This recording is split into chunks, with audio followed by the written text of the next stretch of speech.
we were talking about the Marine Corps. And what this particular gentleman's fascination was, what he wanted to know was, how does the Marine Corps turn very, very, very young men into leaders? Unbelievably young when you think about them compared to other parts of our society. For instance, I'll tell you, I remember it like it was yesterday. I used to lead patrols in Baghdad in war. I was 21 years old. I was 22 years old, and I was leading night patrols in Baghdad.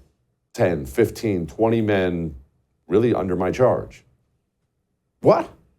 Think about what other 21, 22-year-olds are doing. It's weird. How does that happen? This will come back to America and accountability in a moment. Well, how it happens is accountability. Accountability that they drill into you. You individually. Doesn't matter, 17, 18. They don't want to hear how old you are. I don't want any excuses. You have a fresh shave? Are you packed? Did you stay in the run? Did you fall out of the run? Are you taking care of yourself? Are you getting this done? And then very, very, very quickly, you will find yourself put in charge of others. One person, two people. And then guess who's at fault if those guys screw up? You are. You are held accountable. Kelly, this guy under your command, he didn't have enough spare socks. That's on you. Your fault. You're punished. And as it goes up, that was my answer to the man. It was a one-word answer, accountability. You are held accountable at all times, and therefore you have no other choice but to perform and to grow up. And as a result, you have these units. You have Marine Corps infantry units that are run amazingly by young men. Now let's talk about America, because that's really our crisis. That's why we're doing a special on this. That is the major crisis we have right now, among others, but it explains so much. We have an accountability crisis unlike anything I've ever seen in my entire life. Nobody is held accountable for anything. Our leaders aren't held accountable.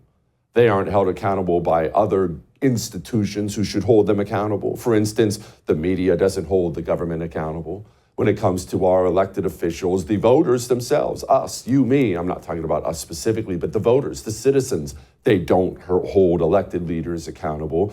And as a result, we have military leaders, government leaders, politicians who are none of them ever held accountable for anything at all. And it's destroying the United States of America. Look, just one last little flashback. Have you ever read a book about World War II or watched a documentary of any kind about World War II?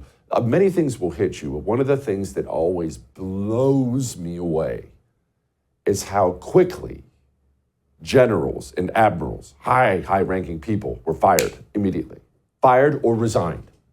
And oftentimes, you know how harsh I tend to be, harsh, direct, rude, you might say. Oftentimes, it seems a little harsh. Something that maybe wasn't even this general's fault. He couldn't possibly have known. He still resigns in disgrace. You know that admirals, captains, commanders, generals committed suicide in the wake of terrible things happening in World War II, so overwhelmed with guilt. I didn't perform well. That's how things used to be. Today, Donald Trump just had a bullet 2 inches away from taking his brains out of his skull. Every single thing we have found out from that point to this point has only made the security failures look worse and worse and more negligent and more negligent and more negligent. And this was the head of the Secret Service. The Secret Service's solemn mission is to protect our nation's leaders. On July 13th, we failed. As a director of the United States Secret Service, I take full responsibility for any security lapse of our agency. Takes full responsibility. But then, these people were never fired. Now, she ended up resigning, but you know how this is going to work. She's not resigning in disgrace. She's not going to have to change her name and move to the mountains. No, no, no, nothing like that. She's going to resign, or she did resign, and she's going to be handed another sweetheart gig by the system somewhere. She'll be once again back in corporate America, heading up some Fortune 500 company's security, bringing in $500,000 a year, because there is no more disgrace, because there is no more shame, because there is no more accountability. Christopher Wray was asked about this whole thing. Here's what he said. You don't plan on resigning anytime soon, do you, sir? No, sir. Good to go. It's funny. Of course he wouldn't resign. Somebody almost just shot Donald Trump in the head. We have crimes running rampant in this country. The Federal Bureau of Investigation has been hunting down pro-lifers and angry school board moms and January 6th nonviolent political protesters in droves.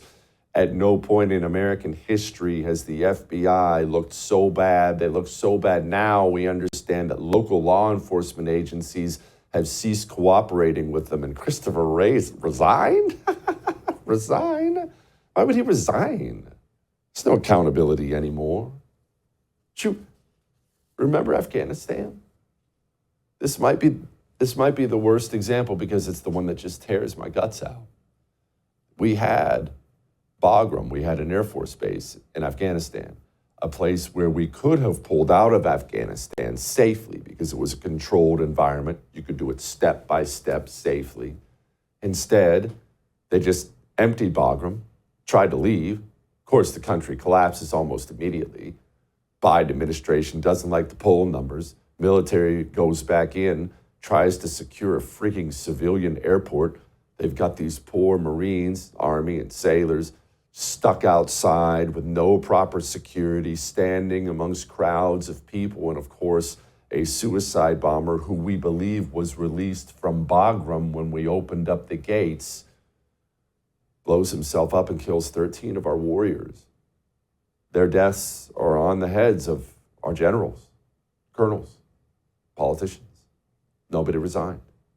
And then in the wake of that, of course, they needed some brownie points with the public because the public was angry. They sent a Reaper drone after 10 innocent people, completely innocent people. 6 of those people were children. Wrap your mind around this. You didn't do this, so you don't have to take ownership of it.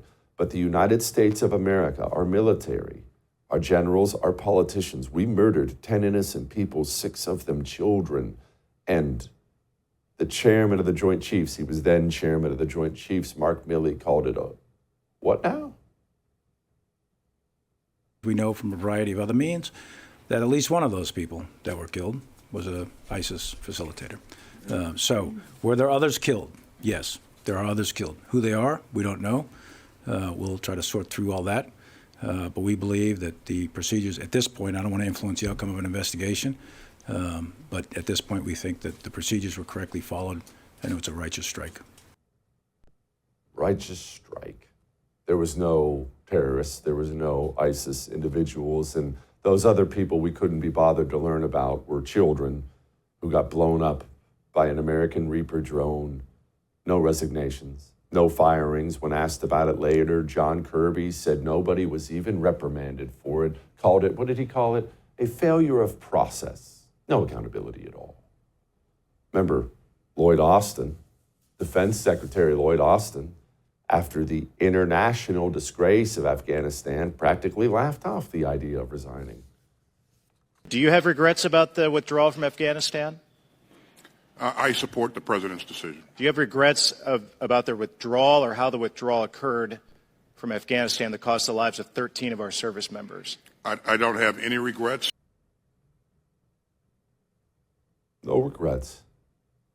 13 warriors will never celebrate Christmas with their family again.